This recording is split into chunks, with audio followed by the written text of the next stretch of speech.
Acá, por supuesto, conocemos a las presentadoras y presentadores, ¿no?, que son la cara visible de un programa, una iniciativa como esta, pero como decíamos, es toda un ejército, repito, de profesionales que se organizaron muy rápidamente para poder cumplir con una educación remota a distancia para la cual pues el país, sabemos, no estaba del todo preparado. No solamente venía pues por el lado de lo que se iba o tenía que hacer el sector educación, sino sobre todo hemos visto pues las brechas de conectividad, hemos visto los problemas que tenemos al frente, pero de todos modos, si le vemos, ¿no?, un lado positivo, que hay que verlo como el cumplimiento de un desafío tan grande como este, sin duda pues se ha abierto una trocha.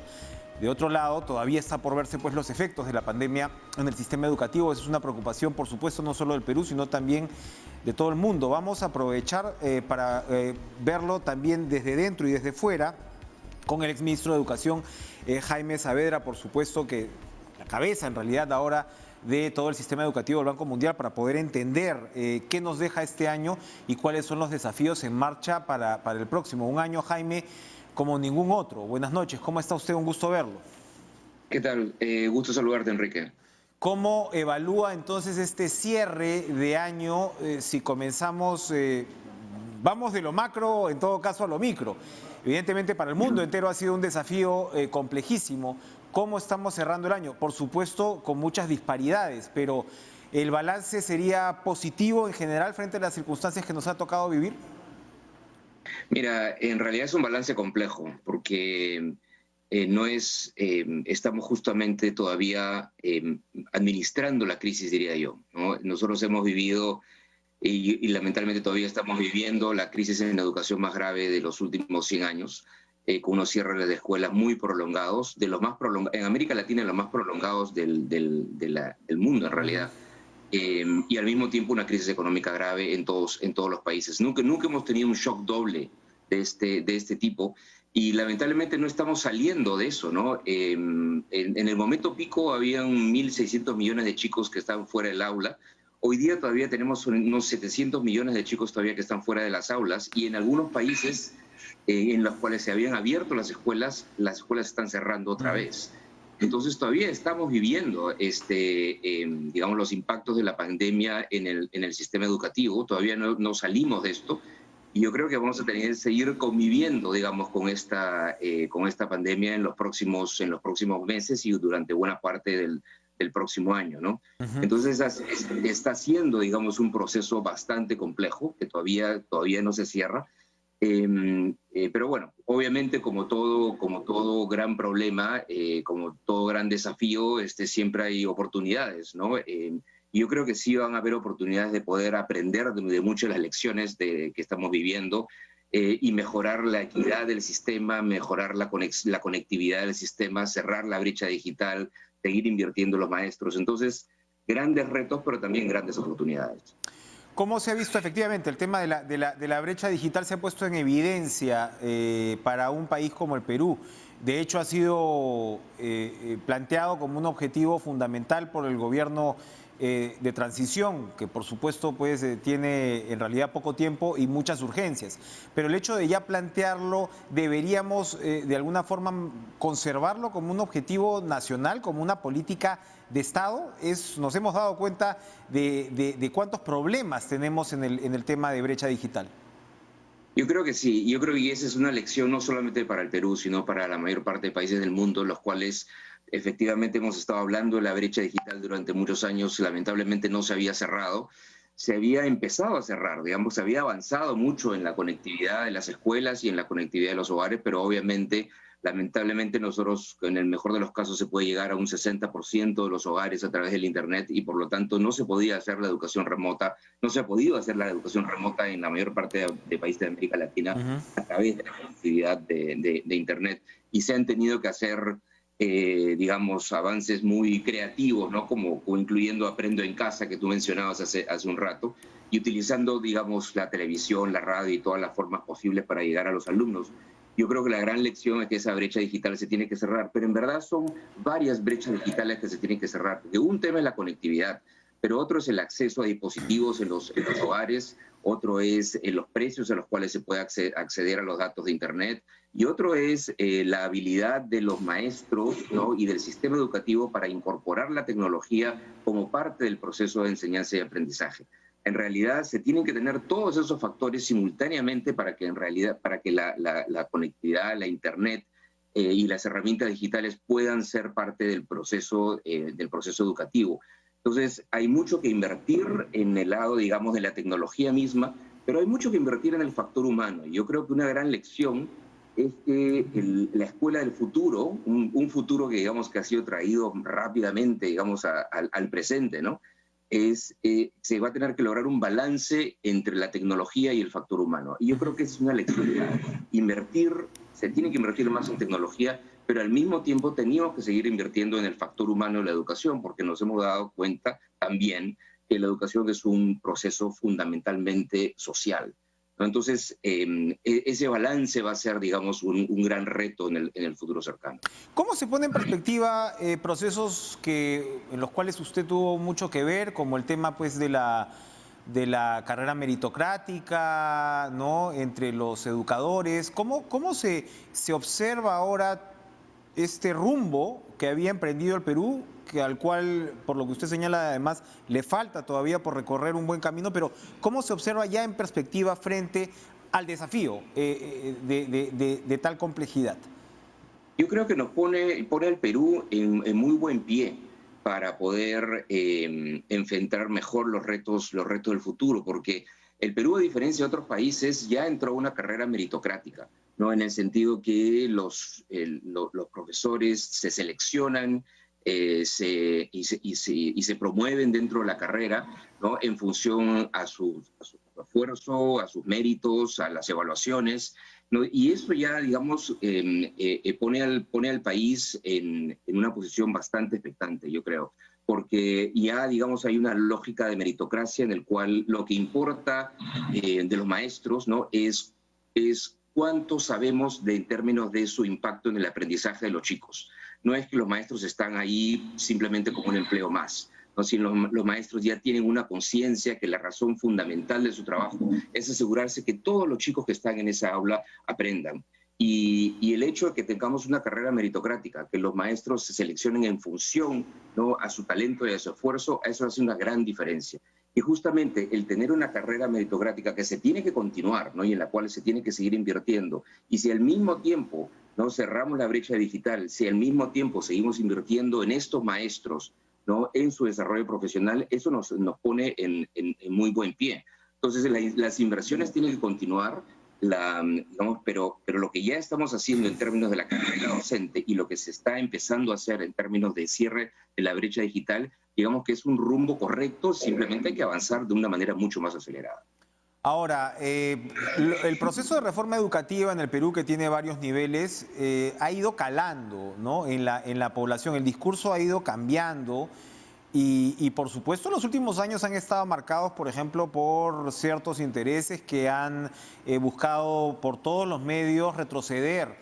Por ejemplo, en el tema de la reforma universitaria. Comenzó cuando usted fue censurado, comenzando este quinquenio tan complicado. Muchos marcarían prácticamente una partida de nacimiento de lo que ha sido el desastre político, hay que decirlo así, de este quinquenio para el Perú, con la censura que usted atravesó en el Congreso. Y de ahí se han visto varios capítulos más de ese estilo, pero en las últimas protestas que desembocaron en la renuncia del fugaz expresidente o congresista, como se le pueda llamar al señor Merino de Lama, estaba muy clara la defensa de la reforma universitaria en el discurso precisamente de los jóvenes que se expresaron precisamente en las calles. Evidentemente ahora lo que vemos es, de repente ya son iniciativas pues un poco, bueno, se está terminando el año sin que el Pleno haya debatido la ley que prohíbe crear universidades, ¿no?, que todavía ese es un tema, ¿no?, importante, pero otra decisión que ha tomado el Congreso es, por ejemplo, prohibir que sea menos del 6% del PBI, ¿no?, el presupuesto de educación. ¿Este tipo de decisiones tienen algún carácter, algún sustento técnico? Porque suena bien en el papel, ¿no? Oye, no menos del 6%, oh, bravo, ¿no? Pero no parece ir con la línea meritocrática que usted estaba describiendo. Mira, hay dos temas creo que tú has mencionado que son importantes recalcar. Uno, el tema de la reforma universitaria. Yo creo que efectivamente se empezó hace ya casi 5 años y si bien ha tenido, digamos, muchos tropiezos desde el punto de vista político principalmente, es una reforma que se mantiene, ¿no? Y es una reforma que ha avanzado y que poco a poco está sentando las bases, ¿no?, para tener universidades públicas y privadas de mejor calidad. Pero por otro lado, es muy importante que esta es una reforma que la han defendido los jóvenes, ¿no? Y es una reforma que la defendieron los jóvenes desde el día 1, desde inclusive antes que se aprobara la ley y durante los distintos intentos que han habido de modificar o de entorpecer, digamos, el proceso de avance de la reforma. Los jóvenes han sido los que han defendido esa ley. Yo creo que eso es muy, muy esperanzador, ¿no? Entonces, si te das cuenta ahí, desde el punto de vista de la educación básica y también de la educación terciaria, las bases están sentadas, ¿no?, para poder seguir avanzando en una mejora de la calidad. Hay muchísimo por avanzar todavía, obviamente, ¿no? El Perú todavía no está dando los niveles de calidad de educación ni en la básica ni en la superior que se debe, y los niveles de inequidad son muy grandes. Entonces los avances que se necesitan son muy grandes, pero las bases yo creo que están sentadas. En relación al segundo punto que mencionabas sobre los gastos en educación, mira, no hay ninguna duda de que el Perú tiene que gastar más, que tiene que invertir más en educación, ninguna duda, ¿no? En educación básica, por ejemplo, se está gastando entre $1.000 o $1.200 por alumno en la educación secundaria, en la educación pública secundaria, y eso es un sexto de lo que gasta un país rico, ¿no? Un sexto de lo que gasta un país promedio de la OECD. Entonces, no hay ninguna duda de que eso tiene que aumentar. Pero yo creo que la métrica correcta que uno tiene que mirar es cuánto estamos gastando por alumno y hay que ir incrementando ese gasto paulatinamente. Y ese gasto se tiene que ir incrementando al mismo tiempo que se mejora la capacidad de ejecución del Estado, la capacidad de ejecución del Ministerio de Educación y de los gobiernos regionales. Y todo tiene que ir atado a un plan, ¿no? A cuánto queremos invertir en los maestros, cuánto queremos invertir en infraestructura, ¿no?, en los programas en los programas pedagógicos, en el cierre de la brecha digital. El poner una cifra como es el 6% del PBI es, digamos, algo que yo diría que es bien intencionado, ¿no? Pero es un número artificial que no viene de un análisis presupuestal que nos permita decir esto es lo que podemos gastar el próximo año.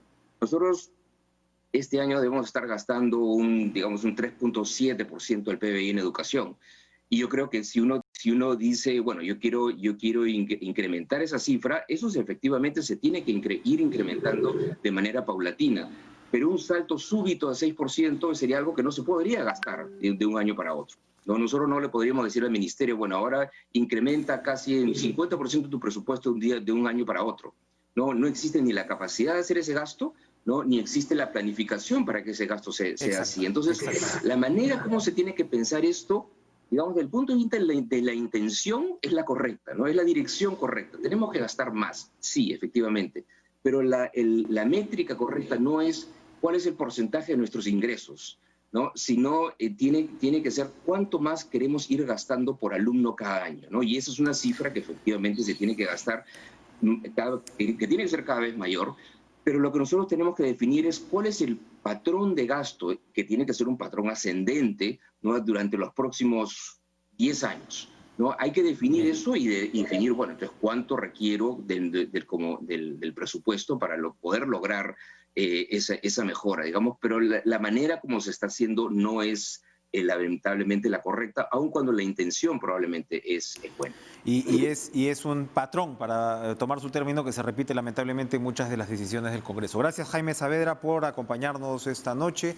Vamos a ir a una pausa y regresamos con Juan Manuel Benítez, exministro de Agricultura. Qué grave lo que está pasando entre el Parlamento, la libertad, ICA, las manifestaciones de violencia, los reclamos de los trabajadores, que pueden tener mucho de justicia, y el criterio finalmente con el que el Parlamento está llevando a cabo la resolución del mismo. Volvemos después de la pausa.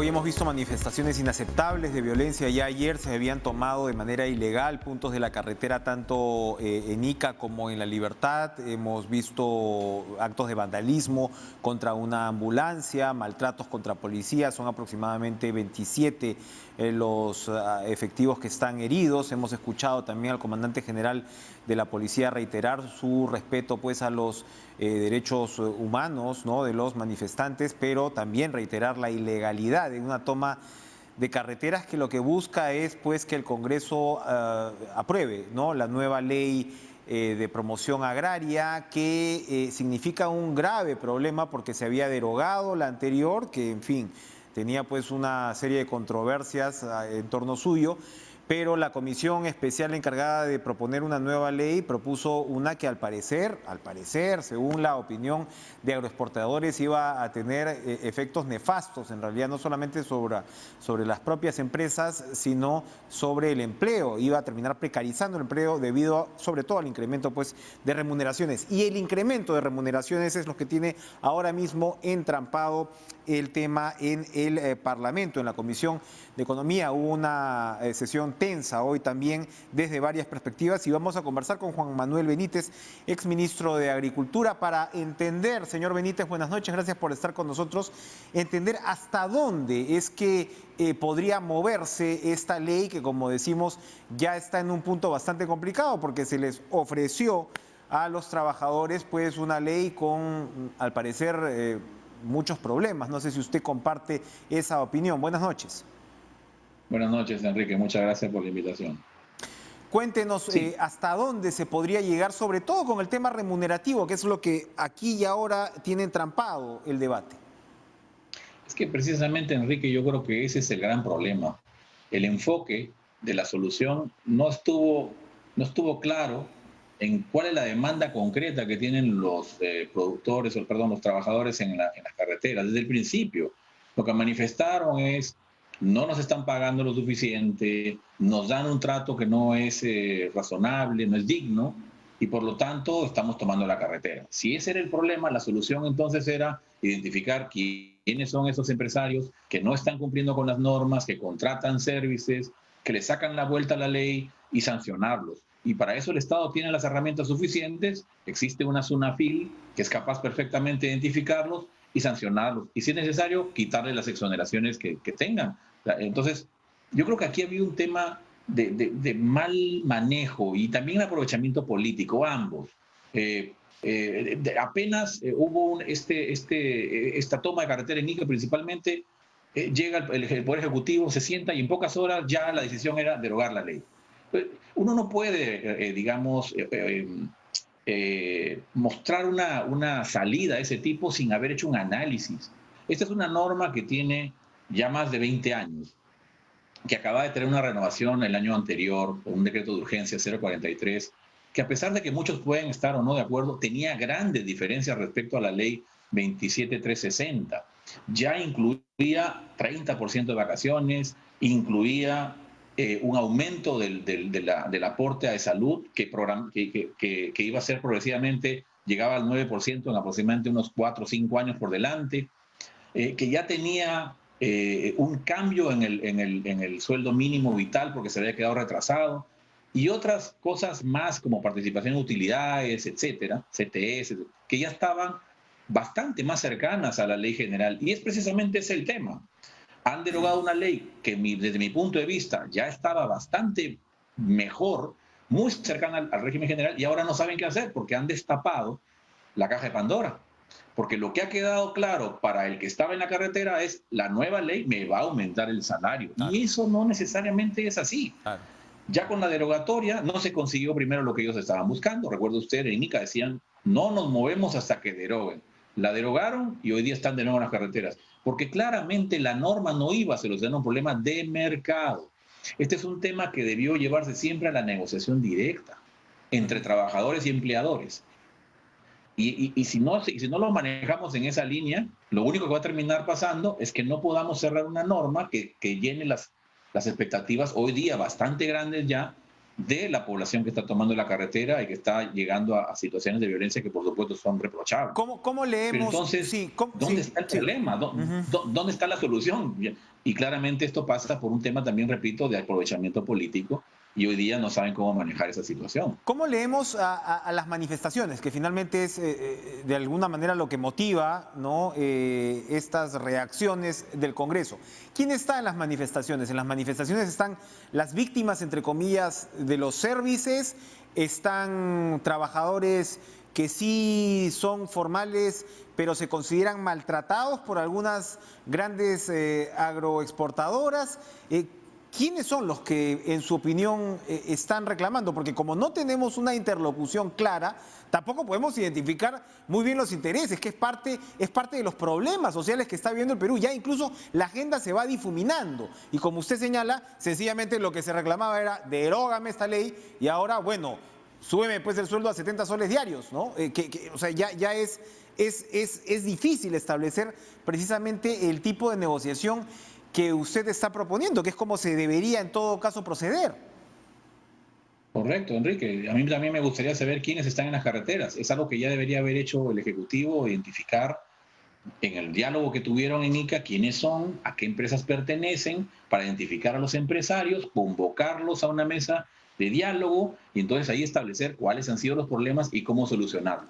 Un ejemplo muy concreto se dio en la misma semana que tomaron ICA en Piura, en el Pedregal. Lo transmitieron todos los medios. Los trabajadores no estaban contentos con las condiciones laborales, tomaron la puerta de la empresa, reclamaron, salió el dueño, conversaron, se pusieron de acuerdo y todo siguió para adelante y hoy día están trabajando. Era una negociación directa, más aún, Enrique, por una cuestión básica de reglas de mercado. Cuando hay pleno empleo, como en el caso de ICA, o en La Libertad, muy cercano ya a pleno empleo, el salario no debería ser el problema. Porque justamente cuando hay pleno empleo, significa que las empresas se pelean por la gente. Deberían apostar a subir más el sueldo para llevarse a un trabajador.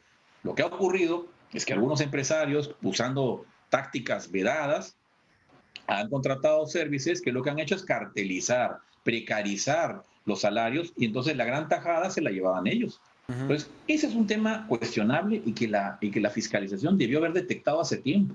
Y aquí también decir, los empresarios formales que sí cumplían también debieron denunciar eso, porque el perjuicio ahora es para todos, no solo empresarios, ojo, también para los trabajadores, porque hay muchos trabajadores que hoy día quieren trabajar. Enrique, hoy día en ICA estamos en época de cosecha. Si esa fruta no sale, se malogra y se acabó la producción de este año. Es decir, estamos en una situación muy crítica. Y ahí valga la pena decirlo también, aprovechada por algunos elementos políticos. Para nadie es un secreto que estamos pues en campaña y algunos están buscando también lugares donde pues mostrarse. Eso está mal, no necesariamente, mientras no promuevan la violencia, mientras no promuevan que se afecten los derechos de terceros, señoras, niños que están ahí sufriendo en las carreteras, que reciben una piedra o que no pueden comer, no pueden ni siquiera ir a un baño. Eso no tiene ningún sentido y ahí el Ejecutivo tiene que ser, yo creo, mucho más proactivo.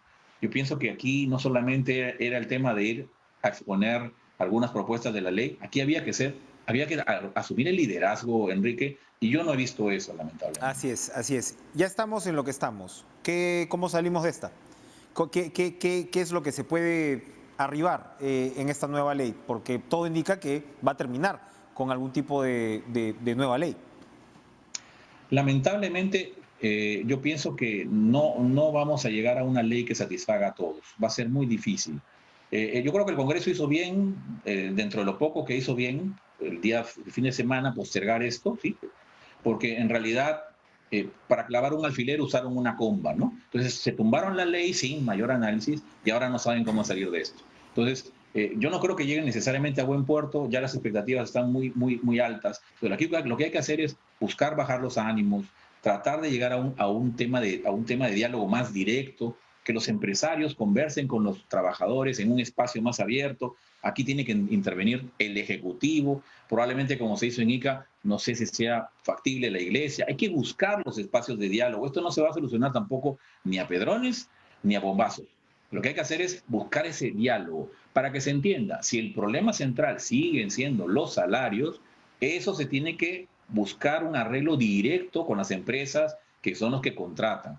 Luego podemos discutir, Enrique, si la ley debe ser de una manera o de otra. Si los beneficios tributarios ya se agotaron o deben ir saliéndose de a pocos, o si vamos a todavía guardarlos de alguna manera para ampliar frontera agrícola o de repente para privilegiar a los pequeños que todavía recién están entrando a algún exportador en sierra y en selva. Son discusiones que pueden dar para mucho debate y que deben ser además así, porque son normas que deberían tener una secuencia en el tiempo, una continuidad en el tiempo como ha sido hasta ahora.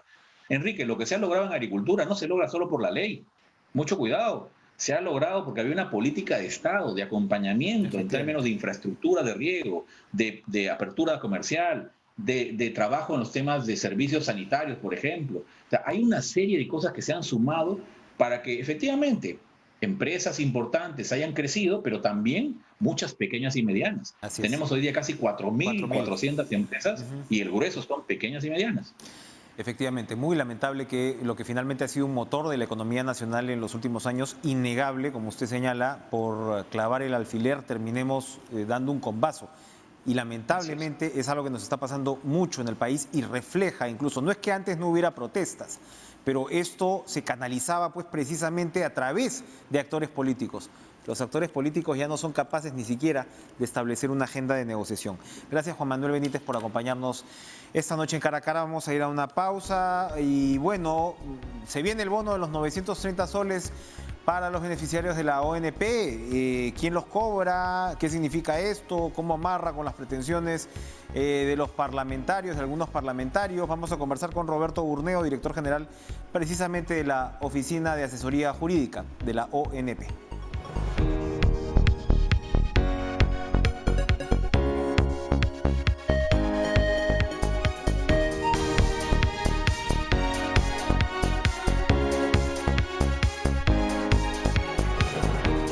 Más de 500.000 de pensionistas de la 19990 van a recibir este bono extraordinario de 930 soles. Es una buena noticia para todos estos beneficiarios, pero ¿qué significa? ¿De dónde viene? ¿Cuál es la ley que lo sustenta? Vemos que el congresista Daniel Urresti dice que el gobierno había dicho por todos lados que no se podía y que ya se demuestra que la ley del retorno de los fondos de la ONP se comienza a cumplir con este bono de 930 soles. Yo entendía que esto estaba en el Tribunal Constitucional. A ver si Roberto Burneo, director general de la Oficina de Asesoría Jurídica de la ONP, nos lo puede aclarar. ¿Cómo está, señor Burneo? Buenas noches. Buenas noches y bueno, saludos a todos los televidentes. Bueno, el día de ayer salió un decreto de urgencia, que es el decreto de urgencia 137/2020, por el cual en el marco de la ley 31083, que establece una disposición o un beneficio, que es una bonificación extraordinaria a favor de los pensionistas del decreto legislativo 19990, de equivalente a 930 soles, se establece la forma de financiar esta disposición. Efectivamente, esta norma financia una medida que está en la ley que aprueba la devolución de aportes, pero no es una devolución de aportes propiamente dicha. La devolución de aportes ya como acabas de indicar, es una medida inconstitucional, es una medida que no tenía financiamiento y que también quiebra una serie de principios y quebraría el Sistema Nacional de Pensiones si es que se pretende presentar. En todo caso, tendría que financiarse con deuda pública porque implican 16.000 billones de soles. Esta medida, contrariamente, está en la línea de lo que ya había propuesto el Ejecutivo, que había propuesto que se favorezca a los pensionistas, en este caso, con una bonificación por única vez, y en el marco de la pandemia, o sea, un poco para ayudarlos a capear esta situación económica. Y por lo tanto nosotros a nivel del Poder Ejecutivo hemos establecido o hemos visto una oportunidad que son aquellos recursos provenientes de los saldos no ejecutados de los diferentes estamentos, de gobiernos regionales y gobierno nacional. Esos puchitos, esos montos que no han sido ejecutados, se han hecho una bolsa y se ha podido financiar esta medida que es acorde a lo que ya había propuesto el mismo Ejecutivo y que no quiebra la acción de inconstitucionalidad ya planteada. Son dos procesos entonces claramente diferenciados y el Tribunal Constitucional definirá precisamente, pues, valga la redundancia, constitucionalidad de esta ley aprobada por insistencia en el Congreso. Ahora, ¿quién recibe este bono extraordinario y cuándo? Lo van a recibir todos los pensionistas del legislativo 1990, que son Sistema Nacional de Pensiones. Son 567.481 pensionistas y lo recibirían en el mes de enero. A partir del 11 de enero y en función de un orden alfabético van a recibir este monto, y hasta el 25 de enero inclusive los que reciben la pensión a través del pago a domicilio. Es decir, con el mismo pago de la pensión van a recibir esta bonificación extraordinaria y que es por única vez. Perfecto. Los canales de la devolución, todo esto está claro, es por los canales que ya se han estado utilizando. Los beneficiarios no tendrían que preocuparse entonces de hacer un trámite adicional por esto. Los canales de la devolución, obviamente, como hemos indicado, están en función de la demanda de inconstitucionalidad. Perdón, he formulado mal. Los canales para recibir el bono, me refiero. O sea, no deben preocuparse por hacer un trámite adicional.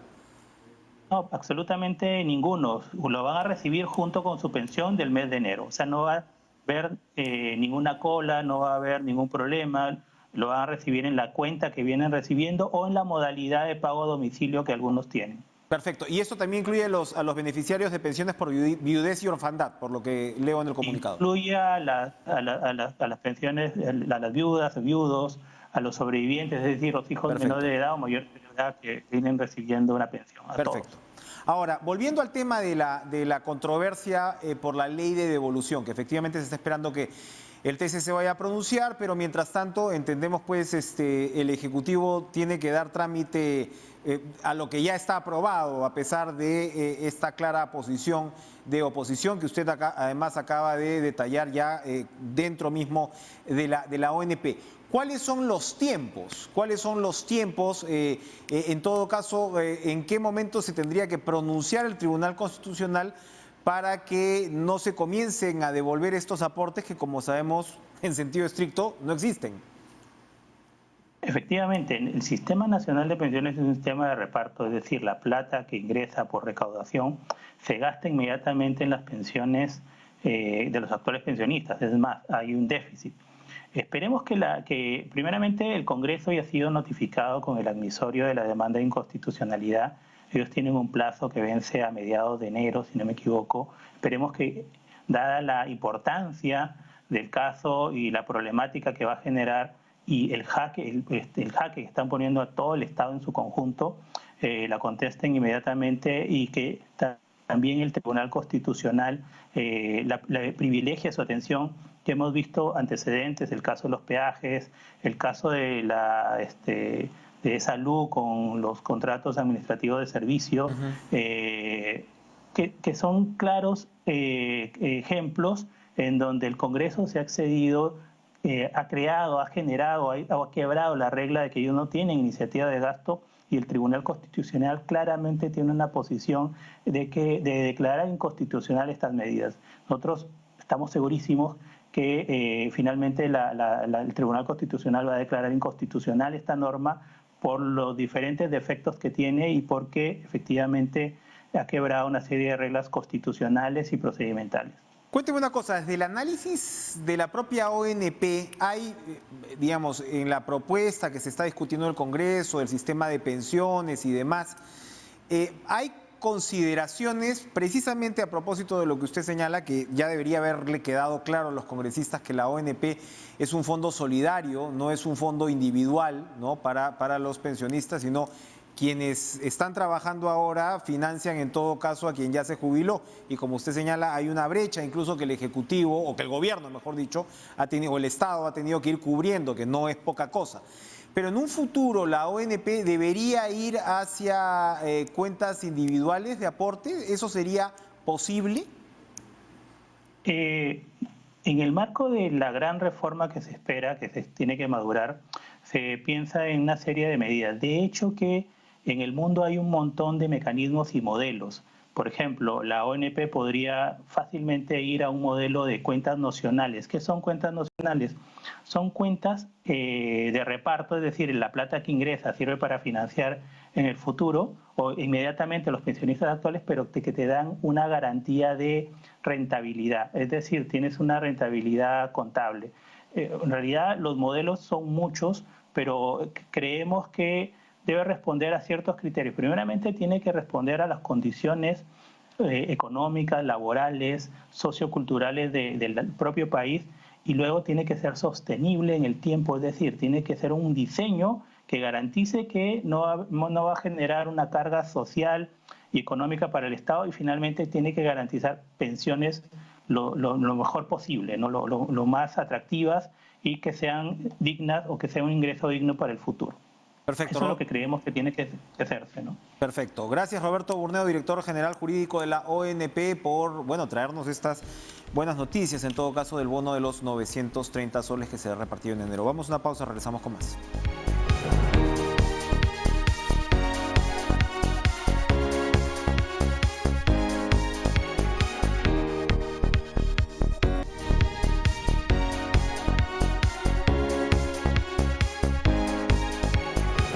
Bueno, Colombia se ha asegurado 40 millones de dosis de la vacuna a través de acuerdos con Pfizer, AstraZeneca y COVAX, que es el único finalmente que tiene el Perú, pero México y Chile también están iniciando sus operativos de vacunación en los próximos días. Argentina también el jueves 24 se espera la recepción de 300.000 dosis de la vacuna rusa de Sputnik.